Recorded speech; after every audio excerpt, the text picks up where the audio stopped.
They're running in the All-American Futurity and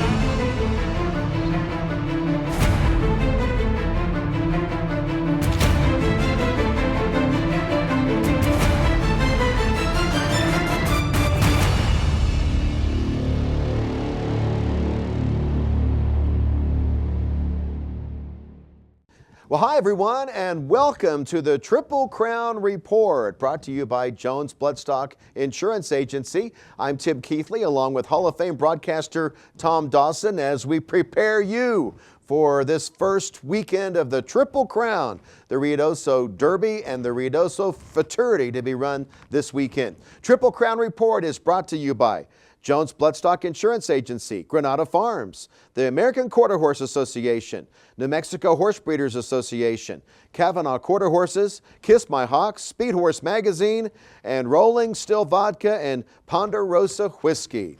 All right, Tom, we've got some big races to kick off the 2025 season, beginning on Saturday with the Ruidoso Derby, and that's a field of 7 going postward. Yeah, it's too bad that some of those horses that qualified so well can't run back, but that's the rules of the game. So field of 7, an excellent race still, and I think whether they all ran back or not, FTD Dreams was still going to be the horse to beat. Let's take a look at the trial races, and FTD Dreams popped right out of the gate. Popped right out of the gate. The seas parted, and he did what he does every time. He just went on about business. He's the winner, of course, of the Texas Classic Futurity, and he did that in much the same manner that you see him performing here in this trial. He's good from gate to wire, and unless he gets in trouble, he's going to give you a top effort. I had a chance to check out FTD Dreams on the backside, and he was doing a little bit of dancing. I thought I might throw that video in just to show everybody how FTD Dreams is one happy racehorse. And then we go to Stetson. That's the horse owned by the legendary jockey G.R. Carter. Well, Stetson and Dow, who's a very good horse in his own right, ran second in the West Texas Derby. They hooked up, watch, in post positions 1 and 2 down on the inside. And those two were in absolute lockstep from the gate all the way through the stretch. I kept expecting one or the other to assert authority, but boy, they hung in it where it could have been anybody's race till the end, and Stetson gets the nod over Dow. Both of them figure to be tough customers in the finals. They're not as flashy as FTD Dreams, but they are gritty, and boy, it's hard to pass them up. Couple of strong racehorses. And then let's go to the outside and talk about Johnny Trotter's racehorse, the owner of the racetrack, Cartel Perry. Cartel Perry's an interesting horse. He won his Ruidoso Futurity trial last year like he was going to be any kind of 2-year-old. Didn't pan out, but watch him here in his Derby trial. You see, he breaks a little bit sluggishly, gets a little impact from both sides, nothing major, but enough to slow you down. But once he gets clear, you see him really stride out and begin to hit the ground. I thought 440 was going to be excellent for him. He's fine at 400, but I think he kind of waits on horses. He makes the lead, and then he lets that horse come back on him. I think Cartel Perry is an outstanding racehorse prospect. He needs to do it all up here to match his physical skills. So there you go, the lineup for the Derby. Do you have a pick, Tom? Oh, you know, FTD Dreams is very, very hard to get around. He's just one of those horses that does everything right every time, and I can't pick against him. I agree with you. I think that's the horse to beat. Let's turn our attention now to Sunday's feature, the $1 million Ruidoso Futurity. And here's the lineup. The favorite will be from the same Feliz Montaña Ranch with owner Javier Rodriguez and Ray Willis, Political Twist. Well, he could give them a big, big weekend. Political Twist, of course, won the West Texas Futurity. Take a look at him here in his trial for the Ruidoso. This is the same horse that we saw at Sunland. That's not always the case. Sometimes the West Texas horses don't come to the mountain and duplicate their form. This guy did everything and more. Fast as qualifier, straight as a string. He does nothing wrong. He's a 2-year-old that runs like a polished older veteran. So Political Twist is favored on the morning line. One of the horses that I think will be a factor in this race was the supplement from the Olmsted barn, Famous and Relentless. Yeah, they would love to follow up the success and winning the Heritage Place Futurity. Got a dead heat out of it, but believe me, everybody was happy to have it. This horse, Famous and Relentless, supplemented because he won the juvenile for the Remington Park Futurity. Now watch him here. He just does his job. He's just one of those that grinds it out, just as steady as he can be and gets it done. Again, he's not one of those flashy types that wins by 3 or 4, but boy, he's hard to get past in the races. And then another sleeper that I think folks should pay attention to and qualified right along the rail is Praying and Sinning. We first noticed Praying and Sinning at the West Texas when he had trouble in his trial. He came back to win the juvenile. Now watch here, he validates that form down on the inside. He's one that we liked in the trials, but we weren't 100% sure that he was going to come back and do the same thing. But yeah, he does. And I think he's a legitimate racehorse, deserves a spot in the finals. How he's going to stack up when the real run-in begins, I don't know, but he sure deserves a spot.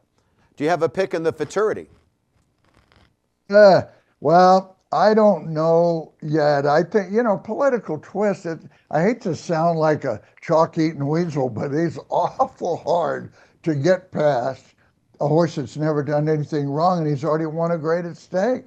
I mean, there's horses in there that could beat him, but I'd hate to put money down to figure out who it was. I think that makes a lot of sense. I think Famous and Relentless has the connections, have quite a bit of confidence in that racehorse, and we know its credentials, and I think you're going to get a better price. The key, Tim, is always who can move forward from their trial race.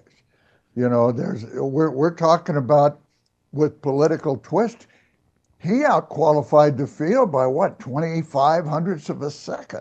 That's a length and 3/4. So somebody's got to find something. They're going to close that gap.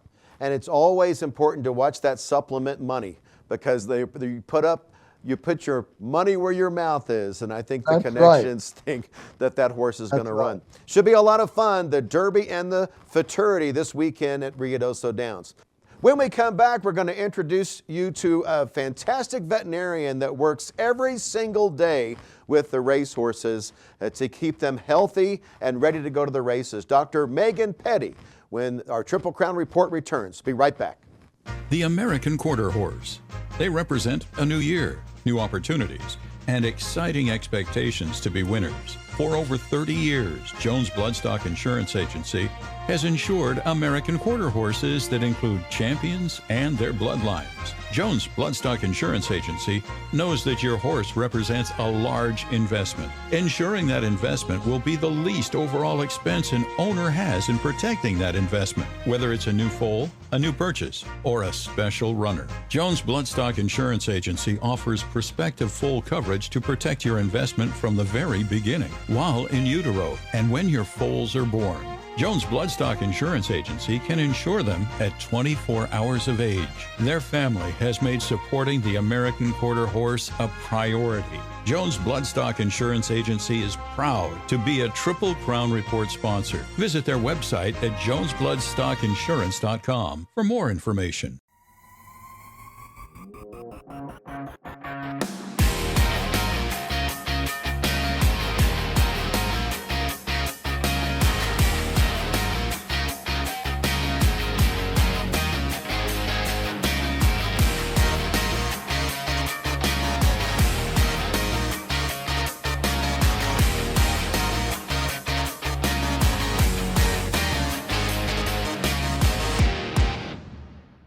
For more than 56 years, Speed Horse Magazine has been the trusted source for quarter horse racing news. Our monthly coverage gives insight to current events and racing of quarter horses, paints, and Appaloosas. The annual Speed Horse Stallion Register is an exclusive reference for pedigrees and industry-leading statistics available prior to breeding season. Our print and digital formats will keep you informed and connected. Speed Horse Magazine. We deliver the information that drives the industry. New Mexico offers year-round racing for both quarter horses and thoroughbreds. $60 million are paid out to New Mexico breds annually, highlighted by Albuquerque's $1.2 million futurity. KJ Badman rising layer cake. Here's the wire very close. Your chance to own the next New Mexico bred millionaire awaits. Buy at the New Mexico Bred Sale and the Ruidoso Select Sale. The smart money says New Mexico is the place to race. Back to the Triple Crown Report, brought to you by Jones Bloodstock Insurance Agency. This week, we took some time to go to the backside and visit the La Feliz Montaña Ranch. And a very busy veterinarian getting the horses ready for this weekend, Dr. Megan Petty.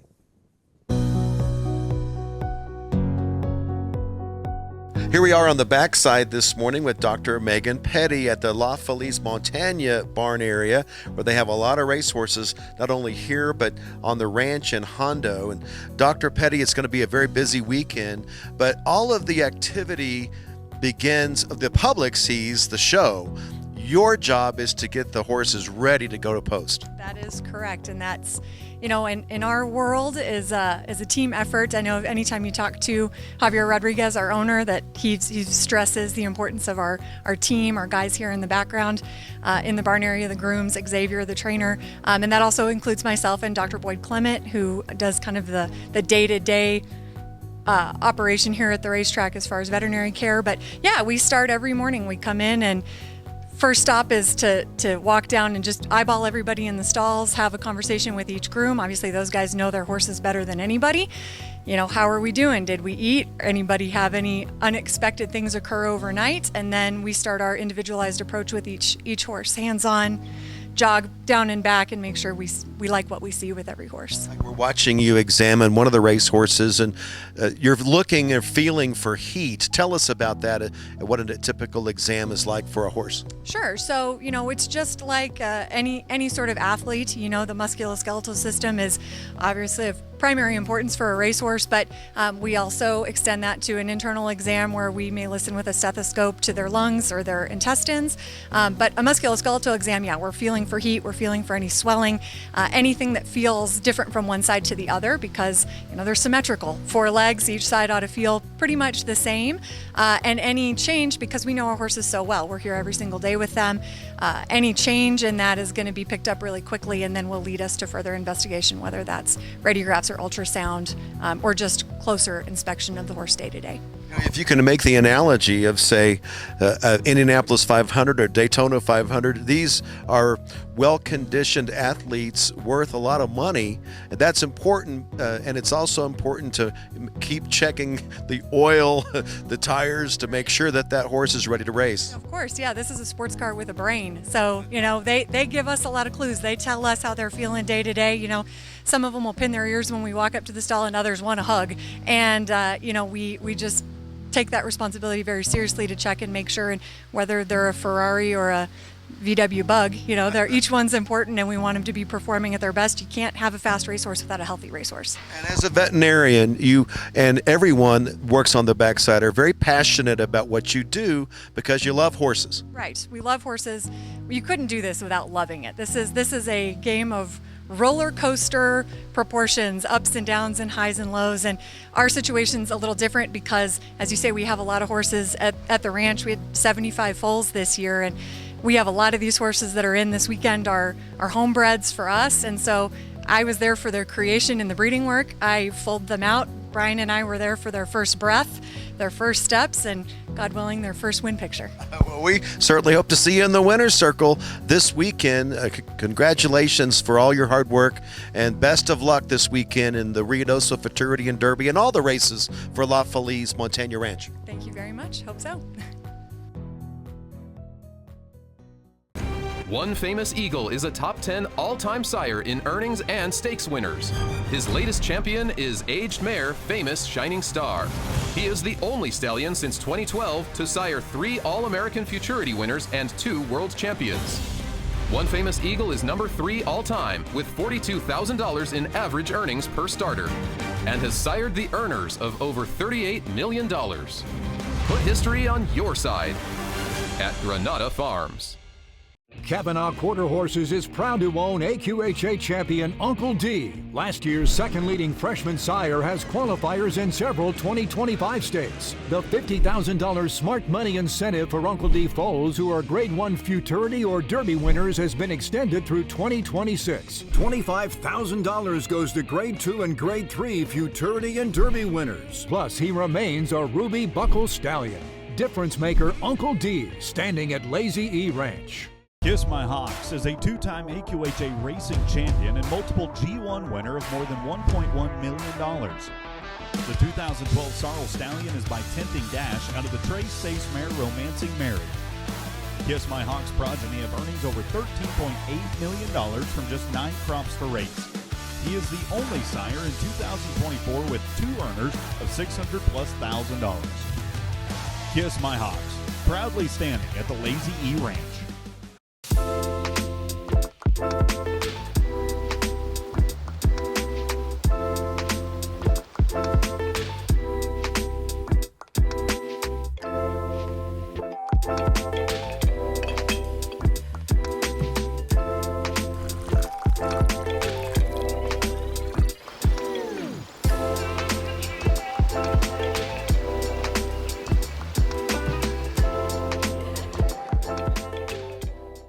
Back to the Triple Crown Report, brought to you by Jones Bloodstock Insurance Agency. Tim with Tom.